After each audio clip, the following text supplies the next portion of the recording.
inference test, which is going to be hypothesis testing for slope. So sometimes we want to see if there is really a linear relationship between X and Y in the population. Or we want to see, is it just plausible that the pattern we see in the scatter plot happened by chance alone? So when we have these two alternative claims, we know we need to run a significance test. So let's discuss our state plan do conclude procedure. So when we're writing our null hypothesis, this is where we assume that there is no difference. So we're going to say that beta, which is our population slope, would have a slope of 0. Now your alternative then can be one tail, two tail. So it could be any of the three that you see on the screen, where beta is greater than 0, less than 0, or not equal to 0. Our plan is where we have our lengthy conditions, and we use liner, sounds like linear, to get all our conditions straight. So the first L stands for linear, and this is, we need to name our procedure, of course. This is a one sample t-test for our population slope. Now on to our condition. So linear, our relationship between X and Y appears to be linear. So we're going to look at our scatter plot or residual plot. If we're looking at our residual plot, we want no leftover curve or pattern. I stands for independence, and we use our 10% condition when we're sampling without replacement. So this is where our sample needs to be less than 10% of the population. N stands for normality. We say for any X, Y varies approximately normally. So how do we look at this? We look at a graph, which could be like a dot plot or a histogram of our residuals, and we're hoping that we see no strong skewness nor outliers. E, we need an equal standard deviation, meaning that the standard deviation of our Y's is the same for all of our X's. So if you look at that graph of the residuals, we want to see that there's like equal scatter above and below that horizontal line of 0. We would not be happy if there's any fanning of our residuals. Finally, R is our good old random. We want to have random sampling or random assignment if it's an experiment.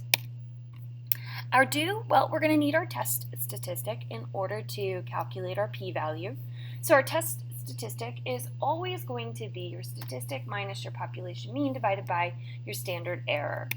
So in this scenario, it's going to be B, which is our sample slope, minus our population slope, but we are assuming in our hypothesis that the population slope is equal to 0. And we're going to divide that by the standard error of our slope, because we don't know our population error. Okay, so degrees of freedom, again, is going to be n minus 2.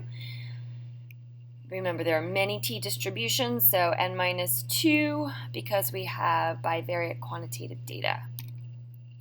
So then to get your p-value, you're going to do TCDF, where you put your lower, your upper, and your degrees of freedom. And that lower and upper, of course, will be determined by whether this is two-tail or one-tail.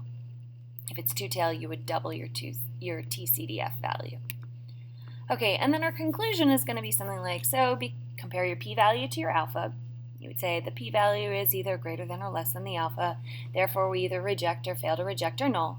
And either we do or we do not have convincing evidence that the slope of the population least square regression line, which relates X and Y, put it in context, is either greater than or less than or different than 0. Now, there is a calculator function that you're going to be able to use, but this is only if your lists of X and Y are given. So let's look at this with an example. It says, infants who cry easily may be more easily stimulated than others. This may be a sign of higher IQ. Child development researchers explored the relationship between the crying of infants 4 to 10 days old and their later IQ test scores. A snap of a rubber band on the sole of the foot caused the infants to cry. The researchers recorded the crying of 38 infants. They measured the crying intensity by the number of peaks in the most active 20 seconds.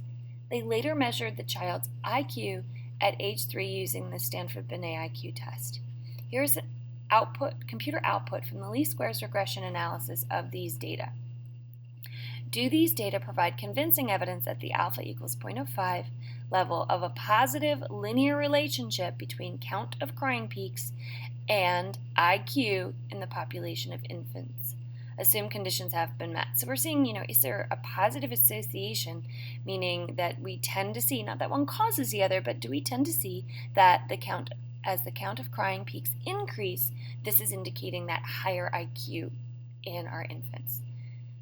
Beautifully, we're told to assume that conditions have been met. This often happens on the AP exam, but let's still go through our state plan, do conclude, but in our plan, it's going to be simpler.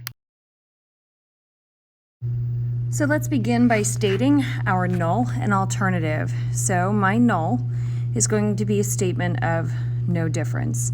It's going to be that beta is equal to 0. So that one has no association with the other. So my alternative, I'm looking to see if there's a positive linear relationship is my claim. And now I need to state what beta is. So where beta is the true slope of the population regression line relating crying count to IQ score, and I also need to state my alpha level. So I'm going to say alpha equals 0.05. Now I'm going to go into my plan. So I'm stating that conditions are met to run a one sample t-test for beta. So on to my do. In my do, I know I'm going to need my test statistic. So it's a t-value, and that's equal to beta. Excuse me, I keep saying the wrong letter. Sorry about that. It's equal to b, which is my sample slope, and that's 1.4929 minus beta, and beta is, from my null hypothesis, 0, divided by the standard error of my slope, which is right here, that 0.4870. I'm going to put that in my calculator, and I get 3.07.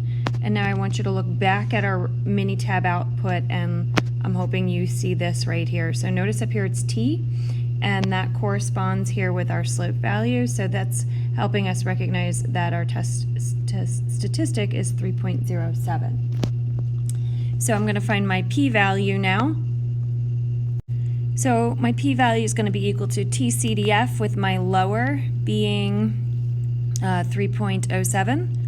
My upper, just pick a large value, 9999. I need to state my degrees of freedom. It's going to be 14 because, no it's not. Where did I get 14? That's from a previous problem I was looking at. There were 38 infants, so it would be 36. Sorry about that. Again, another mistake. All right, but that's how this goes. So I'm also going to sketch a t-distribution, and with degrees of freedom 36, and I'm looking for, so my null is at 0, 1, 2, 3. I'm looking for the probability, this area right here, that it's 3.07 or greater. All right, so TCDF in my calculator, I get 0.002, which means I'm ready to make a conclusion. Because the p-value, which equals 0.002, is less than my alpha of 0.05, we reject the null. Now put it into context. There is convincing evidence of a positive linear relationship between the intensity of crying and IQ score in the population of infants.